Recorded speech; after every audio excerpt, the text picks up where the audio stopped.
pengen jadi founder muda gitu kan. Menurut gue kayaknya 23 deh. Gak salah lu 23. Justru kunci usaha tuh jangan pernah takut apapun itu yang ada di depan gitu. Ketika mau mulai usaha yang penting tuh running aja dulu gitu.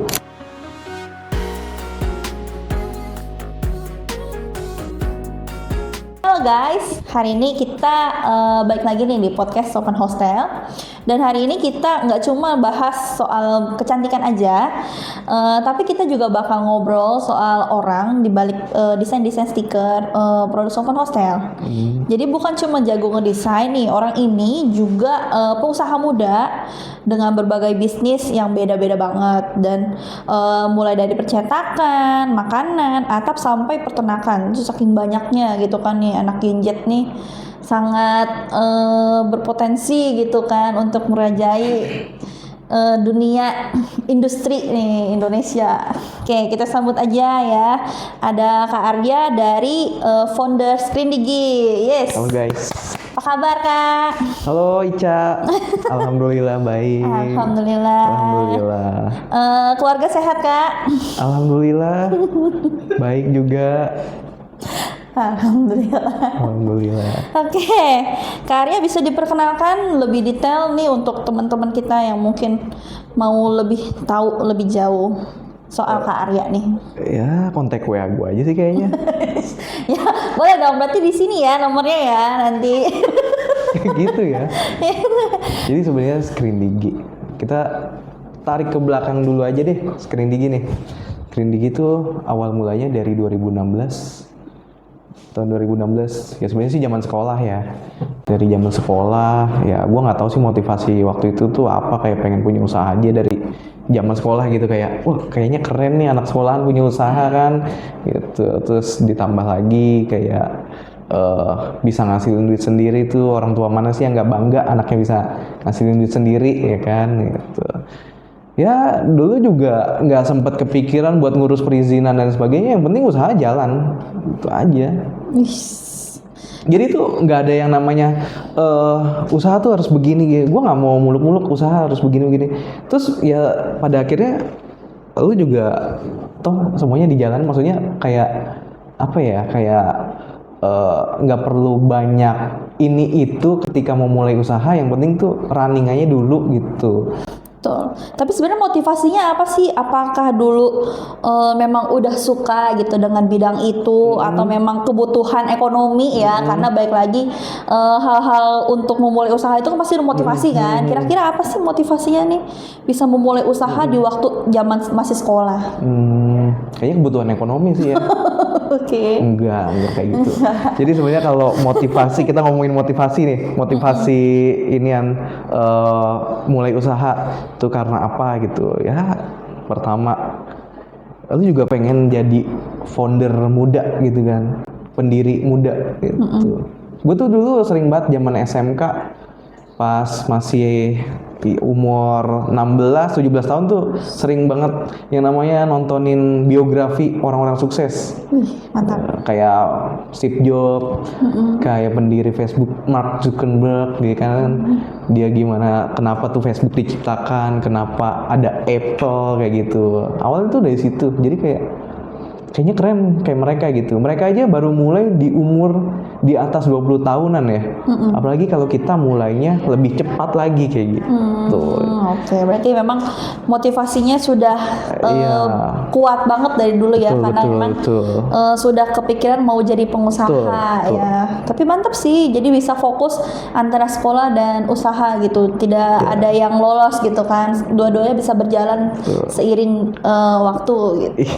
Mantap. Apresiasi gitu, karena balik lagi nggak semua orang itu yang memulai usaha bisa mempertahankannya kan. Apalagi kan usahanya banyak saingannya ya, terus anak sekolah gitu, modalnya juga mungkin belum banyak. Sebenarnya gitu, modalnya kan. apa Tuh modalnya tuh? Modalnya cuma dengkul. Masa? Waktu itu iya.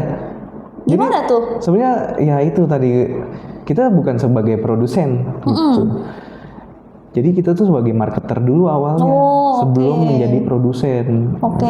Jadi gimana caranya biar lu tuh punya brand tapi lu nggak punya tempat produksi, tapi orang tuh tahu itu tuh brand lu kayak gitu. Kayak Screen Digi tuh, ya Screen Digi juga awalnya kesalahan di awal ya. Kesalahan di awal tuh Screen Digi tuh introduction-nya tuh produk percetakan.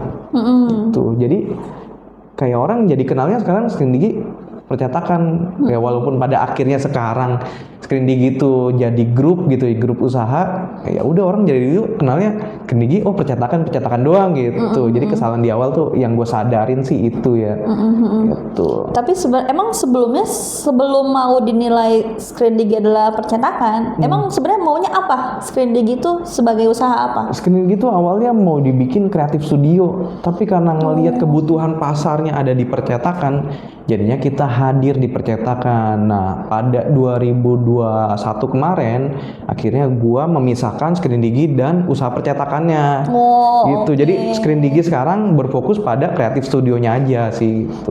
Kalau kreatif studionya tuh bisa dijelasin nggak sih maksudnya apa gitu? Kreatif studionya ya bikin video iklan, foto-foto produk, kayak nge-branding logo usaha dan sebagainya. Branding kan cakupannya banyak ya dia. Soal branding gitu. Apa bisa dibilang kayak agensi gitu nggak Kak? Bisa, karena kreatif studio tuh lebih ke agensi sih dia. Oke. Berarti duitnya banyak ya kalau agensi ya? Nggak juga sih sebenarnya. Suka merendah aja Pak. Terus kalau seandainya nih sekarang kan usahanya apa Screen Digi gitu, udah apa percetakan, terus kreatif apa tadi? Kreatif studio. Kreatif studio, sorry. Ada lagi nggak usahanya selain itu gitu supaya jadi motivasi nih? Apakah nggak cukup cuman dari kreatif studio aja gitu? Iya, dari kreatif studio tuh kita bisa ngembangin nyampe 4 usaha kita ya. Yang pertama tuh Muprint, ya kan. Yang kedua tuh ada Mailto Food. Yang ketiga tuh ada HR Lubis.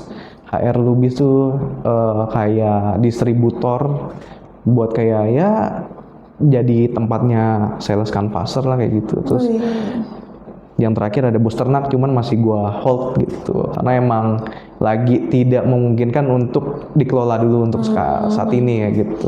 Gila, masih muda aja. Sekarang umur lu berapa sih? Umur gua kayaknya 23 deh. Gak salah lu 23. 23 atau 22 ya? Gila, 23 udah punya usaha 23. Segitu banyak. Iya. Ibu yang 27 malu anjir. Kita kan sama-sama Gen Z ya. Iya, betul. Karena balik lagi sih ya, untuk usaha itu gak semua orang itu mau berkecimpung gitu. Apalagi kan usaha itu banyak banget konsekuensinya kan. Dari sisi rugi, belum mulai usahanya kita udah mikirin ruginya duluan kan. Takut. Itu sebenarnya salah. Oh, gimana tuh? Gitu. Kalau kita bilang mau mulai usaha tapi takut rugi. Nah, justru kunci usaha tuh jangan pernah takut apapun itu yang ada di depan gitu. Udah sih itu doang. Jadi itu motivasinya yang dipakai selama ini dari 16 tahun. Kalau lu takut-takut, lu bakal samanya 5 tahun ke depan, 10 tahun ke depan ya lu bakalan dihantuin rasa takut itu gitu. Tapi kalau lu mencobanya dari hari ini gitu ya. Ya kan jatuhnya kayak ada pepatah ngomong apa yang kita tabur itu yang bakalan kita tuai gitu. Ya kalau lu mulai numbuhin bibit usahanya dari sekarang ya nanti bakalan berbuahnya beberapa tahun ke depan jadi mungkin. Semakin lama kita menanam gitu ya pasti kan akan semakin lama kita menuai gitu kan. Tapi gimana caranya lu untuk mengatasi rasa takut itu untuk memulai usaha? Ya harus dimotivasi mulu sih. Motivasi dari orang tua jadi atau sebenarnya teman atau gimana? Enggak, kalau dari orang tua ya banyak sih ya. Ininya kayak dari orang tua bisa, dari lingkungan sekitar juga bisa. Gue tuh pernah sebelumnya tuh yang ngalamin bullying. Wih, kenapa lu dibully? Karena yang pertama faktor ekonomi ya. Oke. Mungkin karena ekonomi gue di bawah orang-orang itu gitu ya, di bawah teman-teman yang lain gitu ya. Terus yang kedua faktor lingkungan. Oke. Jadi itu gue nggak pengen yang namanya masuk kategori SDM rendah. Gitu. Terus gimana caranya? Ya biar kita terus berkembang, terus maju. Ya harus coba ini, coba itu kayak gitu. Tuh, berarti memang bullying ini suatu hal yang sangat krusial Iya, ya, karena betul, memang betul. terjadi nggak cuman lagi happening betul, di sekarang iya. musim-musim sekarang ya, ternyata Karena memang yang bully itu udah dari lama. bully itu udah dari lama, cuma bahasanya dulu mungkin bukan bully kali ya, cuman Iya. kayak sering ejek-ejekan kayak gitu. Betul, ya gitu cuman ini doang lah, nggak terlalu, nggak Tapi terlalu kayak sekarang. syukurnya karya ini dari bully jadi hal yang positif gitu, bukan Iya, yang kita harus mengubah hal negatif tuh jadi hal positif. Wis, sumpah gue suka banget sama mindsetnya nih, positive thinking banget gitu ya, Kita karena nggak boleh berpikir jelek tentang orang lain. Karena betul energi kita keluarkan itulah yang hasilnya nanti bakal kita rasakan sendiri lah gitu. Terus untuk usaha-usaha nih, kira-kira pernah nggak sih kayak kepikiran kenapa gue nggak dari dulu aja gitu memulai usaha ini gitu. Contoh kan banyak usaha yang udah berkembang nih kan, gak cuma dari kreatif studio gitu. Iya. Kira-kira ada nggak sih usaha yang udah lu jalanin sekarang, terus lu mikir kayak kenapa gue nggak dari dulu mulainya kayak gitu? Kalau yang sekarang nggak ada sih pikiran kayak gitu, tapi mungkin dari yang sebenarnya gue dari usaha tuh kenal usaha ya dari 2014 pas masih SMP. Dulu tuh zaman baru-barunya Android. Android tuh banyak kendalanya dulu tuh. Ya kan? Ya anggaplah satu brand namanya Smart apa gitu. Dulu tuh dia ngeluarin HP namanya Andro gitu. Andro apa gitu ya. Kita sensor aja.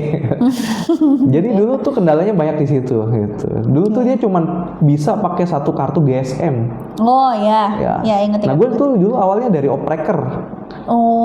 Opreker doyan ngoprek, akhirnya bisa jadi semua operator kayak gitu. Jadi bisa masuk kartu Tri, kartu ya Telkomsel ya pokoknya banyak lah gitu. Jadi awal-awalnya dari situ. Terus dari situ ternyata menghasilkan cuan, pundi-pundi uang tuh. Dari situ gue dapet 100.000, 150.000 tergantung sih orangnya ngasih berapa. Tuh. Terus dari dulu juga ya usaha itu sih yang paling gue inget gitu. Maksudnya di 2014. Jadi ya kayak ya gue berterima kasih juga sih sama usaha itu gitu. Betul ya. Jadi memang kadang usaha itu nggak selalu gue mau usaha ini ya. Iya. Jadi kadang usaha itu malah muncul dari hal yang kita sebenarnya nggak sengaja gitu Iya, kan. betul. Awalnya kita cuman suka ngoprek-ngoprek gitu Iya, kan. Ternyata bener. malah jadi peluang Iya, bisnis kan jadi yang peluang menghasilkan bisnis. cuan Betul, nih sampai betul. sekarang. Terus Kak Arya nih, kalau seandainya punya usaha segitu banyak, gimana caranya untuk bisa menjaga kestabilan usahanya itu gitu? Kan balik lagi pikiran manusia kan nggak mungkin bisa betul. bercabang gitu kan, apalagi laki-laki ya. Sebenarnya sih dari SDM-nya kuncinya. Oke, gimana nih? Gitu. Kita harus bisa yang namanya nge-grow SDM tuh dari bawah. Dari nol, ya nggak dari nol banget sih gitu, tapi setidaknya SDM tuh dijaga. Ya sama aja kayak kita punya tumbuhan harus dirawat juga gitu. Begitupun dengan SDM yang bekerja dengan kita kayak gitu. Oke, berarti nggak semuanya dihandle sendiri ya? Nggak semuanya dihandle sendiri. Di setiap betul. cabang Di setiap cabang usahanya usaha tuh ada orang yang SDM-nya. emang bisa nge-handle yang sekiranya bisa. Terus nih ya, kalau dari sisi SDM nih, kita kan apalagi dari Screen Digi itu kan sering banget menyemboykan lah bahasanya kayak genjet gitu. Apakah semua orang yang bekerja di Screen Digi adalah genjet? Kalau dibilang iya kayaknya. Karena rata-rata pekerjaannya tuh dari tahun 2000 ke atas. Oh, 2000 ke atas ya? Iya, bukan 2000 ke bawah ya. Ya walaupun Gen Z tuh dimulai dari 96 apa 97 gitu ya. 97 ya. Gitu ya. Pokoknya Gen Z di tahun 2000-an lah gitu. Gimana sih rasanya punya karyawan orang genjet? Oh, itu campur aduk sih. Coba Gue juga bisa dideskripsi nggak sih, karena gue juga sering lihat di Instagram gitu kan, banyak yang motivator gitu yang soal dunia kerja selalu ngomong kalau punya karyawan genjet capek lah, problematik lah, banyak drama iya, gitu. harus mental healthy banget lah. Betul, gitu. Karena gue juga ngerasa sebagai genjet yang lahirnya 97 kayaknya nggak gitu-gitu amat deh gitu. Cuman memang kita lebih pengen ya udah waktunya kerja, waktunya kita libur ya libur kayak gitu. Terus gimana? Kira-kira dari sisi Kak Arya sendiri nih, yang udah sering banget ketemu anak genjet tuh, bener nggak sih statement kayak gitu? Benar sih gitu, tapi balik lagi nggak semua Gen Z begitu ya gitu. Tapi tergantung gitu. Jadi tanda kutip gitu, nggak semua Gen Z begitu. Itu ya nggak mendominasi banget gitu tak. Karena semua balik lagi. Jadi dia tuh motivasinya untuk kerja apa nih gitu. Apa karena kebutuhan, apa karena dia mengharapkan jenjang karir, ataukah dia emang mengharapkan penghasilannya bisa lebih tinggi lagi dan lain sebagainya gitu. Karena kan Gen Z tuh lebih kalau buat kerja tuh dia menerapkan work life balance ya. Iya, Jadi iya, harus benar. harus Seimbang benar-benar ya. imbang banget antara hidup kerjaan itu harus Iya sih bener, emang kalau Gen Z tuh yang gue rasain ya, gue kerja 2 jam, healing bisa 10 menit kayak gitu. Iya. Kayak untuk ngilangin beban kerjaan itu memang butuh Iya. waktu gitu. Jadi ya wajar sih ada work life balance gitu. Tapi pernah gak sih ketemu Gen Z tuh yang bener-bener problematik, yang parah banget nih Gen Z gitu? Oh pernah. Gimana Pernah tuh gue. ceritanya? Jadi dia lebih ngutamain turnamen gamenya daripada kerjaan. Waduh. itu di luar ekspektasi kita gitu ya. Iya betul. Kalau kita kan taunya ya kalau memang udah kerja ya kita harus fokus pada kerjaannya gitu. Maksudnya ya udah fokus pada apa yang kita kerjakan gitu, nggak usah melenceng-melenceng, nggak usah aneh-aneh yang kayak yang lain gitu. Nyampe mentingin game, turnamen game tuh ya kita balik lagi ke pilihan dia gitu.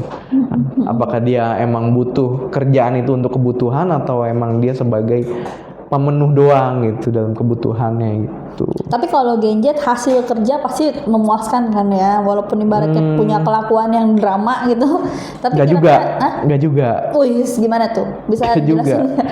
Jadi kadang juga hasil kerja dari Gen Z ini nggak melulu bagus gitu. Oh, sesuai mood kali ya? Ya bisa sesuai mood, kadang ada yang kadang nggak rapi dan sebagainya gitu. Tapi kan karena emang kita menerapkan quality control sebelum dikirim ke customer, ya ada quality check juga kan, jadi kita tahu hasilnya dia tuh seperti apa.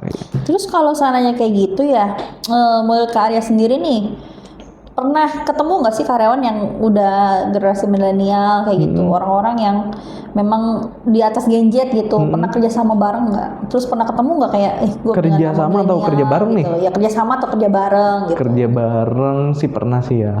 Ya memang pikirannya jauh di atas kita lah, karena usianya juga di atas kita gitu. Kadang juga nggak bisa selaras juga karena kita sebagai owner gitu, sebagai founder tuh Gen Z.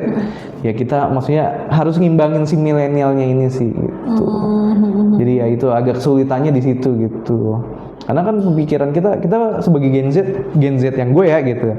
Kayak gue pengennya apa-apa cepet nih gitu, ngambil keputusan apa-apa cepet nih kalau bisa. Kalau misalnya baru diomong hari ini ya harus dilakuin hari ini kalau bisa gitu eksekusinya. Tuh, jadi nggak butuh waktu lama, nggak wasting time, nggak buang-buang waktu gitu.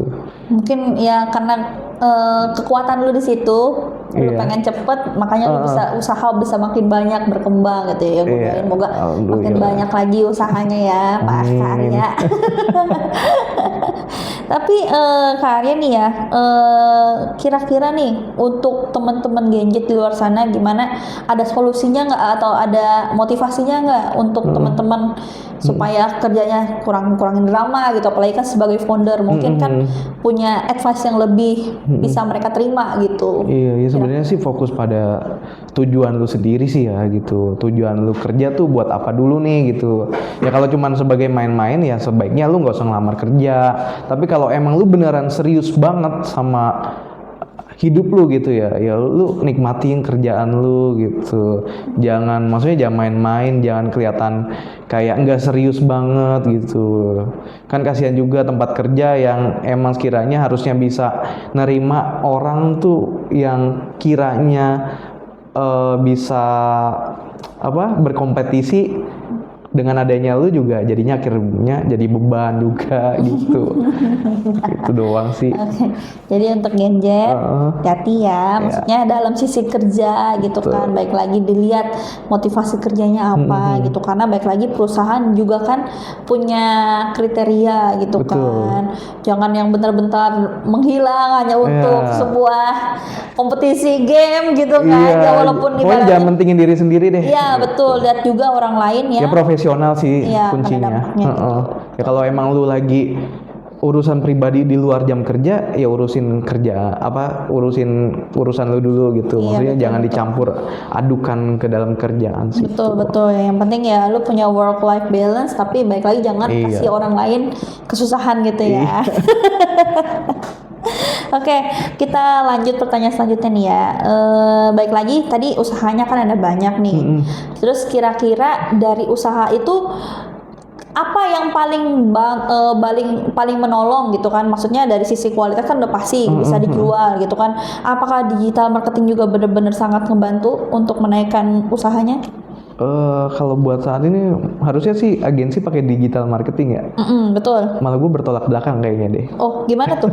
Kayaknya gue masih ini secara lisan kayaknya deh. Gitu. Gimana? Jadi Bisa jelasin bangun nggak? kepercayaan dan relasi sih. Oh, Udah oke. itu doang. Karena ya digital marketing ya emang pasarnya juga sengit banget gitu kan. Ditambah lagi kayak ya emang kita harus berkompetisi gitu. Tapi ya gue nggak mau yang namanya ngancurin pasarnya lagi gitu. Ya mungkin kita bisa lebih murah dalam segi harga dan sebagainya gitu.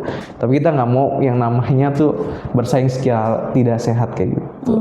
Oke. Jadi lu sendiri yang membangun kreatif studio malah lebih suka membangun lewat kepercayaan Relasi, gitu iya, kan, secara betul. relasi gitu ya, Karena kan secara langsung ya. Iya, betul. Secara psikologis juga kayaknya ngobrol dengan orang secara langsung tuh kayaknya lebih enak, kayak have fun gitu, kayak Oke. oh kita tahu kebutuhannya dia tuh seperti apa, kita tahu apa yang diminta sama dia tuh kayak gimana sih kayak gitu. Tapi untuk dari sisi promosinya bagaimana? Ya promosinya ya sama sih, ya kita atau cuman melalui teman-teman nih kalau kita ketemu atau gimana? ya kita cuman share yang emang udah sekontak dengan kita aja sih, Oke. yang jadi followers kita udah itu. Oke, jadi ibaratnya kan kita juga harus untuk membuka usaha gitu kan, apalagi udah banyak gitu Iya. kan, salah satu bentuknya kan promosinya kan Iya, yang penting betul. kan, karena ya pasti kualitas kita nggak mungkin bisa bohongin gitu kalau apa udah berani jual.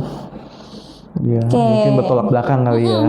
Kenapa kreatif studio tapi nggak Iya, pakai betul. digital marketing Iya, ya? kenapa gitu? Justru malah Instagramnya ya di offin kayak gitu posannya dan sebagainya. Tapi apakah itu trik yang bagus? Enggak juga gitu. Enggak juga.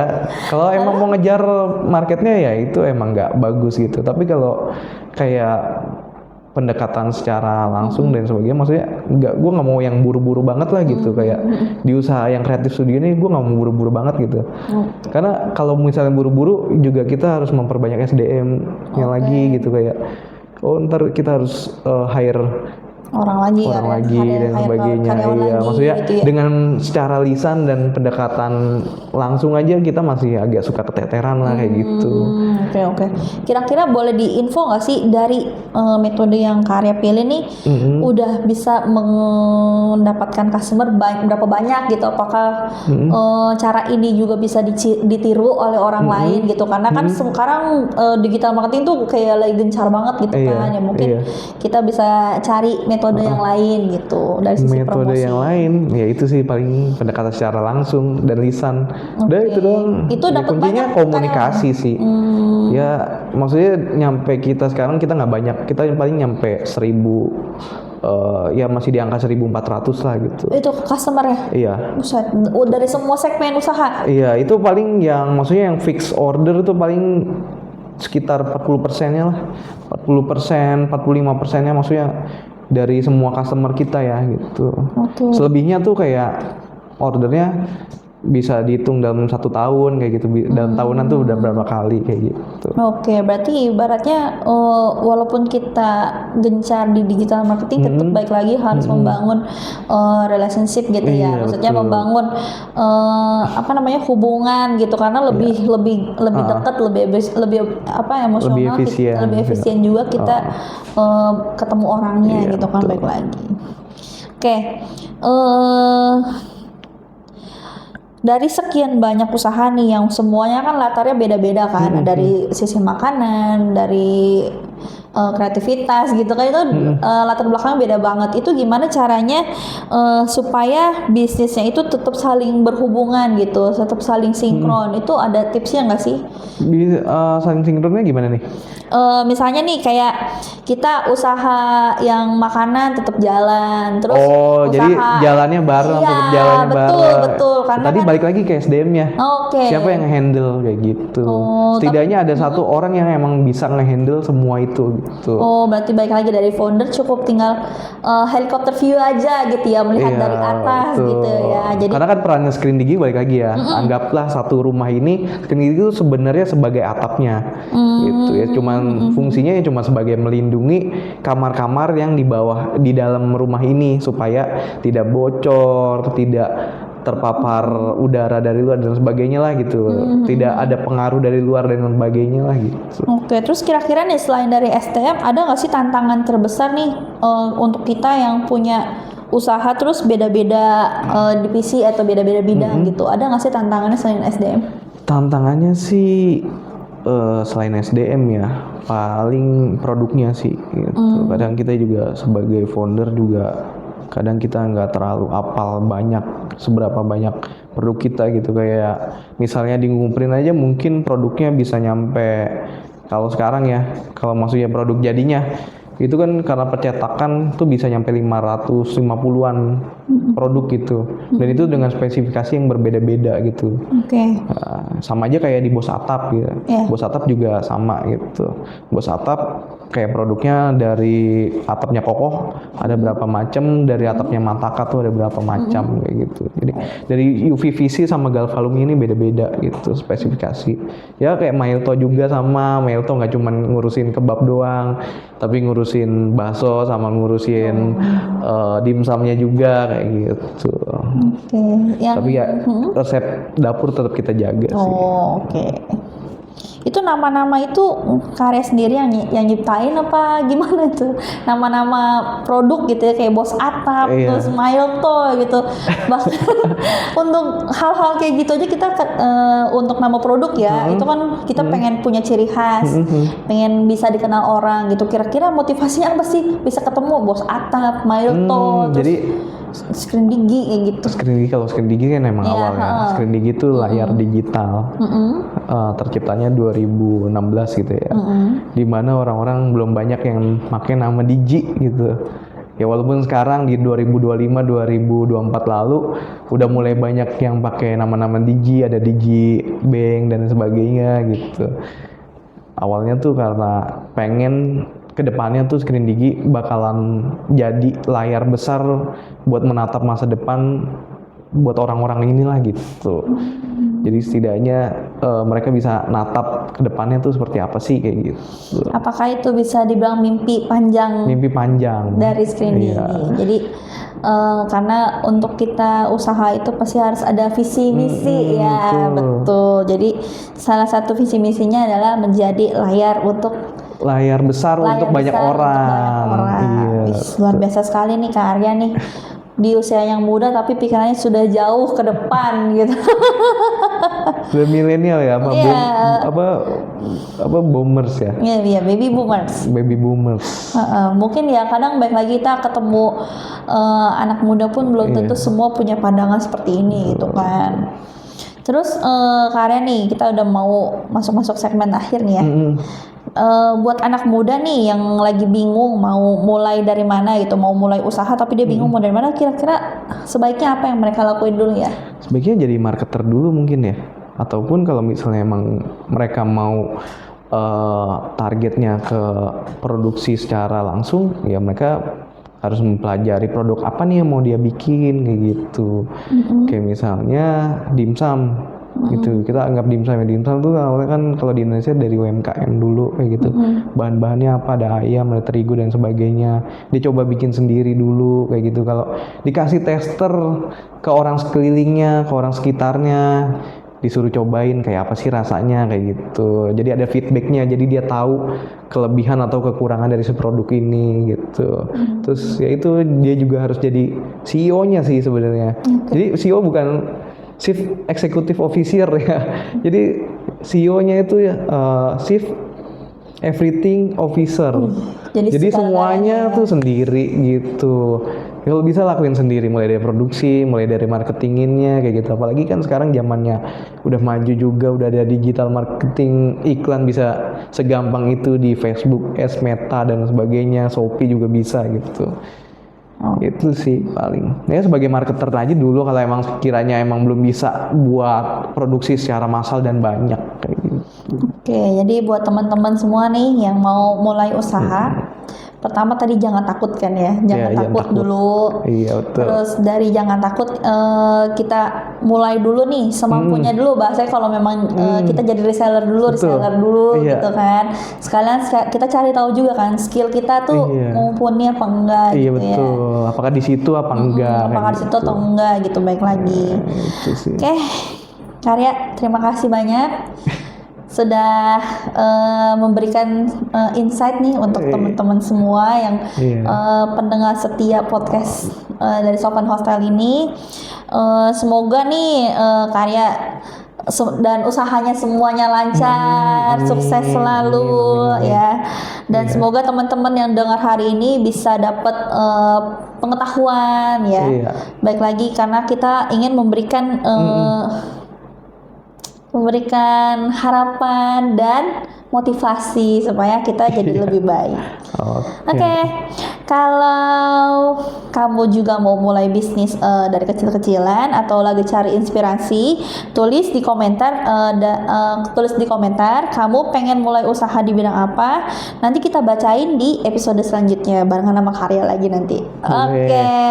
Terima kasih semuanya sudah nonton podcast Behind the Beauty dari Sopan Hostel. Terima kasih. Sampai jumpa minggu depan. Bye. Bye.